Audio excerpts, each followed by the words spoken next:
Hello അസ്സലാമു അലൈക്കും welcome back to my channel. ഇന്ന് എനിക്ക് കുറച്ച് കാര്യങ്ങൾ നിങ്ങളോട് പറയാനുണ്ട്. എന്താണെന്ന് വെച്ചാൽ നമ്മൾ അത്രയും സ്നേഹം ഒരാൾക്ക് കൊടുക്കുമ്പോൾ ആ സ്നേഹത്തിന് ഓപ്പോസിറ്റ് നിൽക്കുന്ന ആൾ വില കൽപ്പിക്കുന്നില്ലെങ്കിൽ പിന്നെ നമ്മുടെ സ്നേഹത്തിന് അർത്ഥമില്ല. അപ്പോൾ ഞാൻ പറയുന്നത്, നമ്മുടെ സ്നേഹത്തിന് വില കൽപ്പിക്കാത്ത ആൾക്കാരുടെ മുമ്പിൽ ഒരിക്കലും വീണ്ടും വീണ്ടും കെഞ്ചിക്കൊണ്ടായാൽ ഇങ്ങോട്ട് സ്നേഹം കിട്ടുമെന്ന് വിചാരിച്ചിട്ട് ഒരിക്കലും നമ്മൾ അതിന് വേണ്ടിയിട്ട് നിൽക്കരുത്. വിലയില്ലാത്തടത്തുനിന്ന് പതുക്കെ സന്തോഷത്തോടെ ഇറങ്ങിപ്പോരുക എന്നുള്ളതാണ്. പിന്നെ അതുപോലെ തന്നെ ഒരാളെ അടിമത്തം നമ്മൾ സ്വീകരിച്ചാൽ നമ്മൾ എന്നും അത് തുടർന്ന് പോവേണ്ടി വരും. ശരിയല്ലേ? എന്നും നമ്മളായിട്ട് തന്നെ നിൽക്കാൻ പഠിക്കണം. ഏത് അവസ്ഥയിലും ഏത് സാഹചര്യത്തിലും നമുക്ക് നമ്മളെ ഉള്ളൂ, നമ്മൾ തന്നെ ഉണ്ടാവുള്ളൂ. ആ ഒരു ബോധം നമ്മളിൽ എന്നും വേണം. നമ്മളോളം നമ്മെ മനസ്സിലാക്കിയവർ ആരും ഉണ്ടാവില്ല. നമ്മൾ വിചാരിക്കും നമ്മൾ ജീവനോളം സ്നേഹിക്കുന്നവർ നമ്മളെ മനസ്സിലാക്കും, നമ്മളെ സ്നേഹിക്കും എന്ന്. പക്ഷേ നമുക്ക് നമ്മളെ സ്വയം അറിയുന്നിടത്തോളം മറ്റുള്ള ഓപ്പോസിറ്റ് നിൽക്കുന്ന ആൾക്ക് അതറിയൂല. എത്ര പറഞ്ഞാലും അത് മനസ്സിലാവില്ല. നമ്മുടെ കാര്യങ്ങൾ സ്വയം നമുക്ക് മാത്രമേ അറിയാൻ കഴിയുള്ളൂ. അതേപോലെ മറ്റുള്ളവരുടെ ഇഷ്ടത്തിന് ജീവിക്കാനുള്ളതല്ല, ജീവിക്കണം. നല്ല നിലയിൽ മറ്റുള്ളവർക്ക് സന്തോഷം കൊടുക്കുന്ന രീതിയിൽ നമ്മൾ ജീവിച്ചിട്ട് മുന്നോട്ട് പോകണം. അല്ലാതെ അതിൻ്റെ ഇടയിൽ നമുക്ക് വേണ്ടിയിട്ട് ജീവിക്കും വേണം. ഫുള്ളായിട്ട് ഒരാൾക്ക് വേണ്ടിയിട്ട് ജീവിതം ഒഴിഞ്ഞു വെക്കാനുള്ളതല്ല നമ്മുടെ നല്ല ജീവിതം. ഒരാളെയും വേദനിപ്പിക്കാതെയും ആരുടെയും സന്തോഷം കളയാണ്ടും നമുക്ക് നല്ല നിലയിൽ നല്ല കാര്യങ്ങൾ ചെയ്ത് ജീവിതം മുന്നോട്ട് കൊണ്ടുപോവാം. മറ്റുള്ളവർക്ക് ഭാരമാവാതെ, മറ്റുള്ളവരുടെ കറുത്ത വാക്കിന് ഇട കൊടുക്കാതെ നമ്മളാൽ കഴിയുന്ന ജോലികളെല്ലാം എടുത്ത് നമ്മൾ ഒതുങ്ങി ജീവിക്കുക എന്നുള്ള ഒരു പാഠമാണ് ഞാൻ പഠിച്ചിട്ടുള്ളത്. അതാണ് ഞാൻ പറഞ്ഞു വരുന്നത്. നമ്മളെ വേദനിപ്പിച്ചവരെ നമ്മൾ തിരിച്ച് വേദനിപ്പിക്കാതിരിക്കുക. ഒരു പുഞ്ചിരി കൊണ്ട് എല്ലാത്തിനെയും നേരിടുക, അല്ലേ? ഒരു പുഞ്ചിരി കൊണ്ട് നമ്മളെല്ലാത്തിനെയും നേരിടുക. അവർക്കുള്ളത് കാലം എന്തോ അത് നമ്മൾ ആലോചിക്കേണ്ട കാര്യമില്ല. അവർക്കുള്ളത് അത് കാലം കൊടുത്തുള്ളൂ. നമ്മുടെ സന്തോഷം എന്ന് പറയുന്നത് അത് നമ്മുടെ കൈകളിൽ തന്നെയാണുള്ളത്.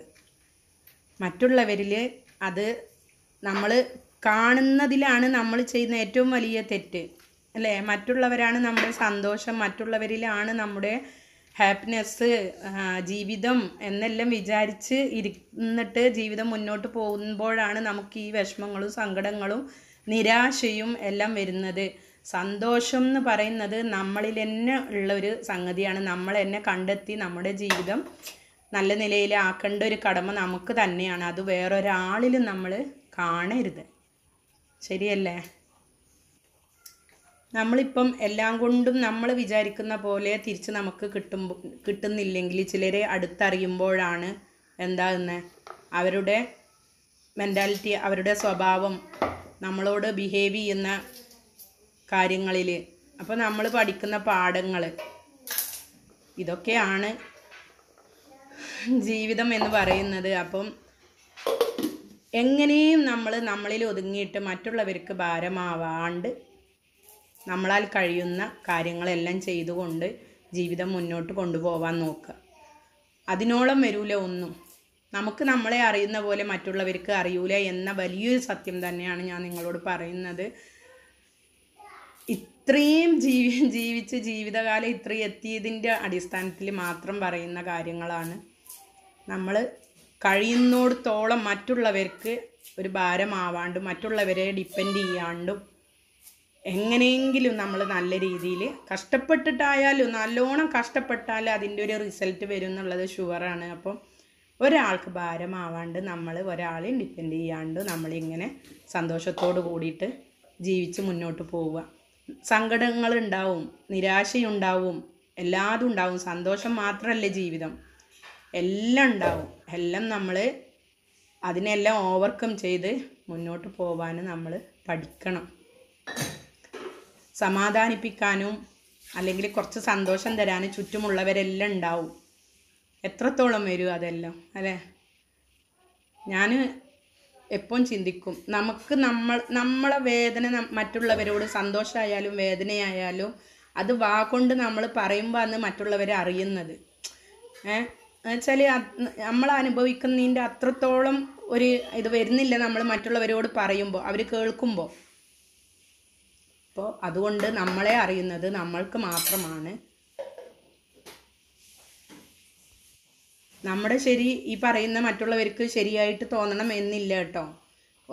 അങ്ങനെ ഒരാളെ ഡിപ്പെൻഡ് ചെയ്യാണ്ട് ഒരാളെ ഇടങ്ങേറാക്കാണ്ട് ജീവിക്കുക എന്ന് ഉദ്ദേശിക്കുന്നത് ഒരാളോടും മിണ്ടാണ്ടിരിക്കുക, ഒരാളെയും എന്താ പറയുക ആരടുത്തും പോവാണ്ടിരിക്കുക എന്ന് അങ്ങനെയല്ല.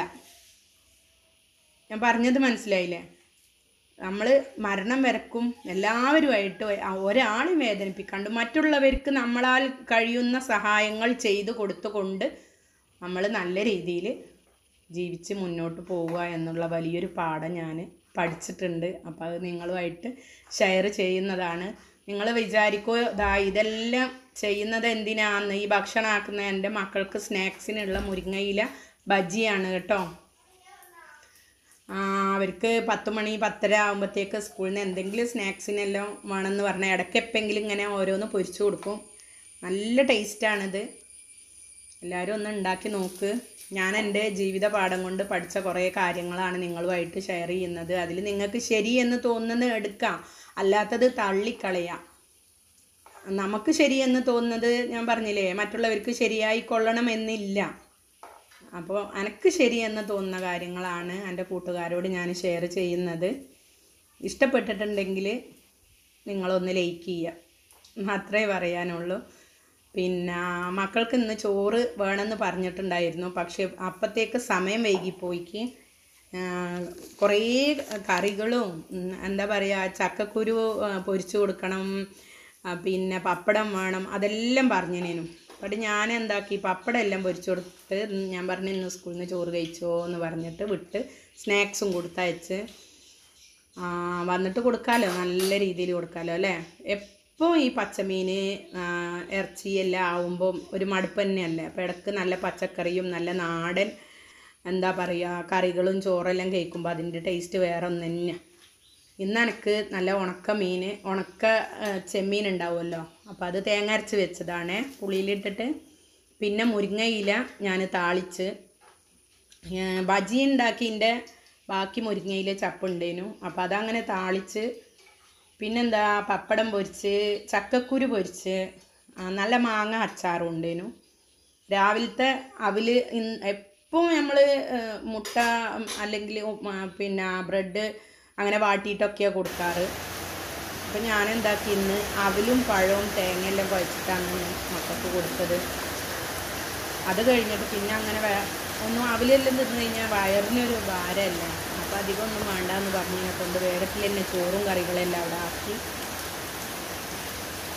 അങ്ങനെ പിന്നെ അവരങ്ങനെ പറഞ്ഞയച്ച് വേഗത്തിൽ ഇതങ്ങ് ആക്കി. ഇവിടെ ഒരു ചോട്ടാച്ചി ഉണ്ട് എനിക്ക്, ചെറിയ മോള്, അപ്പോൾ അവൾക്കും കൊടുക്കാതെ നല്ല ഇഷ്ടമാണ് മക്കൾക്ക് ഈ ചക്കക്കുരു പൊരിച്ചത് കേട്ടോ.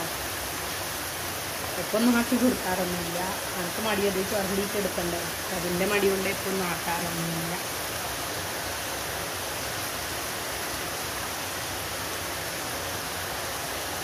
അധികം പൊരിഞ്ഞിട്ടുണ്ടെങ്കിൽ കറുമുറാന്ന് കടിക്കാൻ പറ്റും, അധികം പൊരിക്കാണ്ട് അങ്ങെടുക്കുക.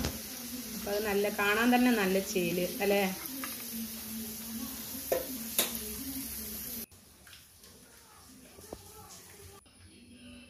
അപ്പോൾ ഇതാണ് ഇന്നത്തെ എൻ്റെ ഫുഡ്.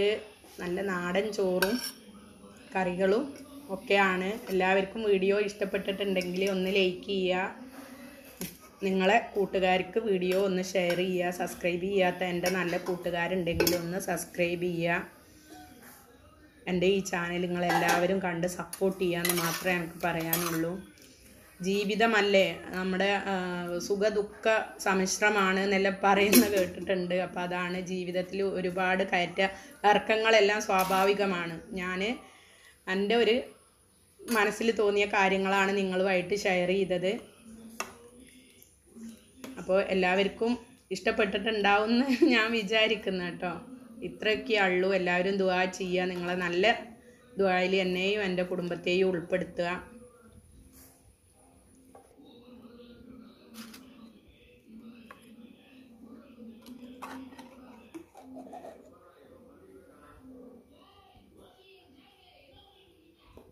ഓക്കെ, അസ്സലാമു അലൈക്കും.